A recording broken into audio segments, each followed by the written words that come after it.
இது என் பையனுக்கு காலேஜுக்கு ஃபீஸ் கட்டணும். இன்னைக்குள்ளே கட்டலைன்னா நாளைக்கு அவனை பரிச்சை எழுத விட மாட்டாங்க சார். காலேஜ் ஃபீஸ் கட்டணும் சொல்கிறேன். ஒரு 2 நாளில் யார்கிட்டனா கேட்டு நான் வாங்கி திருப்பி கொடுத்துறேன் ஐயா. இனி என் ஃப்ரெண்டுகிட்ட கேட்டு வாங்கி தரேன். ஹலோ ரமேஷ். நல்லாப்பா, ஒரு 20,000 ரூபாய் பணம் வேணும்.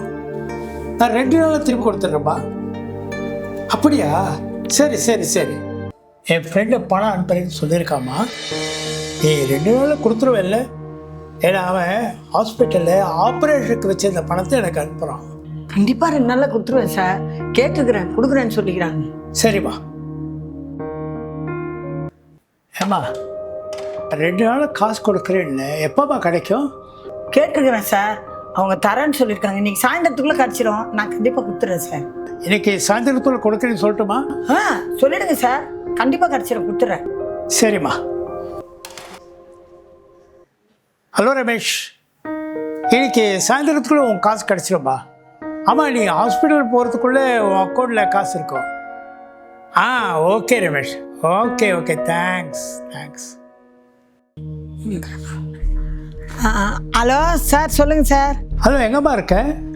இங்கே ஏடிஎம்மில் தான் சார் இருக்கேன். இன்னும் 1 மணி நேரத்தில் எடுத்துகிட்டு வந்து கொடுத்துட்றேன் சார். சரிம்மா, சீக்கிரம் வாம்மா. சி 20,000 ரூபாயை கொடுத்துட்டு 20 வாட்டி ஃபோன் பண்ணுது. ஏன்டா இந்த ஆளுக்கிட்ட வாங்கினோ தெரில.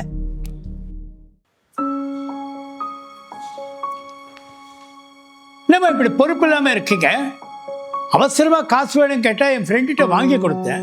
2 நாளில் காசு தரேன்னு சொல்லிட்டு 4 நாளாச்சு, இன்னும் நீ தரல. ஃபோன் பண்ணால் எடுக்க மாட்டேங்கிற.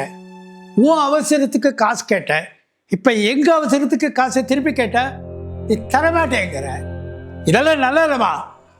என்ன சார் குரலில் ரொம்ப வசதி பேசுகிறீங்க? இந்த மாதிரிலாம் பேசினா எனக்கு பிடிக்காது. சும்மா இதே மாதிரி பேசியிருந்தீங்க, காசு கேட்டு டார்ச்சர் கொடுக்குறீங்கன்னு போலீஸில் கம்ப்ளைண்ட் பண்ணிவிடுவேன். ஓ, உனக்கு உதவி செஞ்சதுக்கு எனக்கு இதுவும் வேணும், இதுக்கு மேலேயே வேணும். நீ காசு கேட்கும்போது நான் கொடுத்தேன்ல, அதை திருப்பி தரணும். உனக்கு என்ன இல்லையா? கேட்ட போலீஸ் கம்ப்ளைண்ட் கொடுக்குறேன்னு என்னை மிரட்டுறேன்.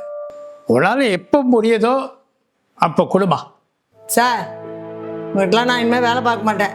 நீங்கள் வேற ஆளை பார்த்துங்க. ஒரு நிமிஷம். காசை ஒருத்தர்கிட்ட வாங்கும்போது இருக்கிற அவசரம் திருப்பி கொடுக்கும்போது இருக்கணும்.